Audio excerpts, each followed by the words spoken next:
pessoal do meu canal, sejam bem-vindos ao meu canal Tinta e hoje eu estarei dando continuidade naquela série que eu venho trazendo. Pessoal, se você não gosta da série que eu trago, eu aconselho você a gostar, porque como é que você não gosta da verdade?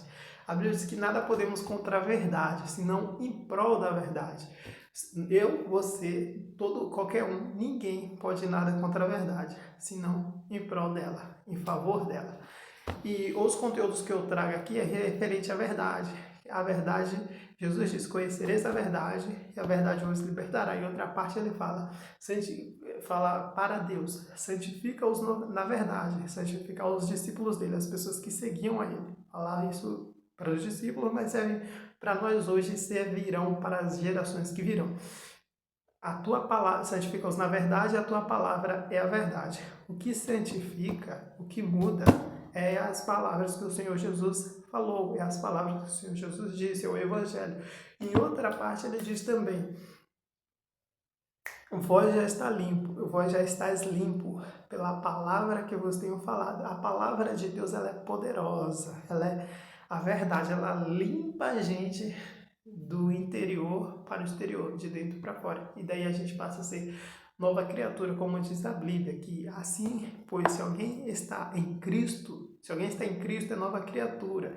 As coisas velhas já passaram, eis que tudo se fez novo.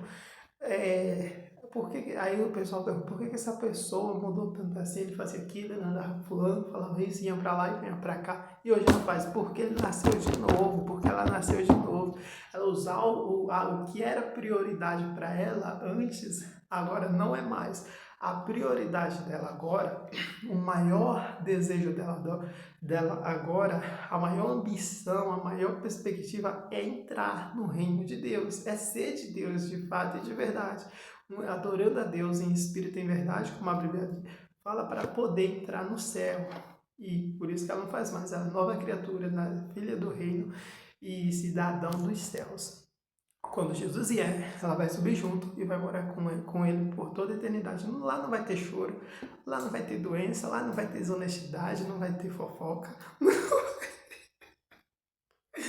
não vai ter luto, não vai ter enfermidade, né?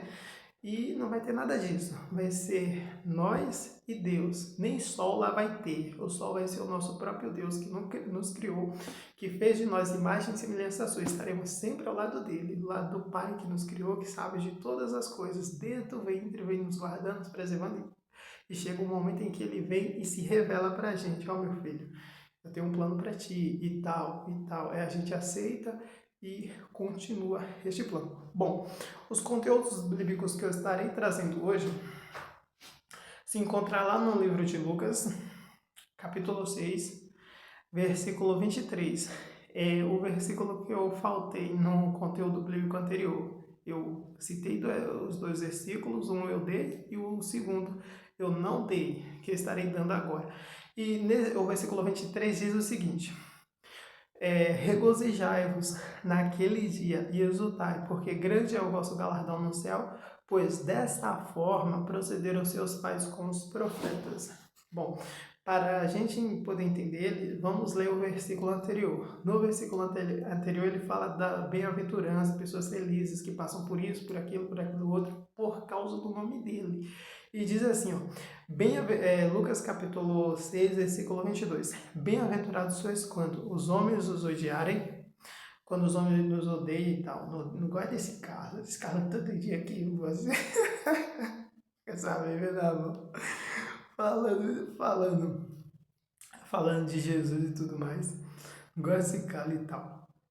E quando os expulsarem da sua companhia, sai pra lá, querendo nos ensinar. Parece que até se esse conselho não fosse bom, não se dava, vendia. Pois é, Jesus.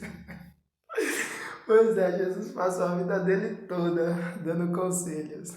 Se Jesus saísse vendendo o que ele fez, como compraria? Mas não vendeu. É de graça, está acessível a você. A promessa da salvação eterna diz respeito a você, a seus filhos e a todos aqueles que estão longe,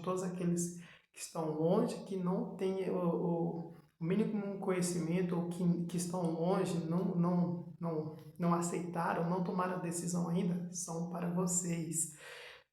Jesus disse assim, ó, eu não vim para salvar os justos. Eu não vim para chamar os justos, e sim os pecadores ao arrependimento. Ele veio chamar os pecadores a se arrependerem. E a promessa da salvação, ela está acessível a você. Você tem que tomar aquela decisão lá. Diz o seguinte: quando os homens vos odiarem e quando vos expulsarem da sua companhia, vos injuriarem e rejeitarem o vosso nome como mendigo. Aí começa a perseguição ao jeito que ele fala e tal e tudo mais. Ele é isso, ele é aquilo e tudo mais. Parece que até é bobo e tal, como se coisa. Por causa de Jesus. Educação a gente aprende com Jesus. Se você é uma pessoa assim estourada, que não mede as palavras, que não pensa antes de falar, com Jesus ele te ensina tudo isso. Você para pensar, a pessoa te ofende assim, você, meu Deus. Aí você respira e tal, e tudo mais, você segura ali. Mas segura tranquilo, não assim tal, você dá até uma risada no deboche, coitado. E daí eles passam a te odiar ainda mais.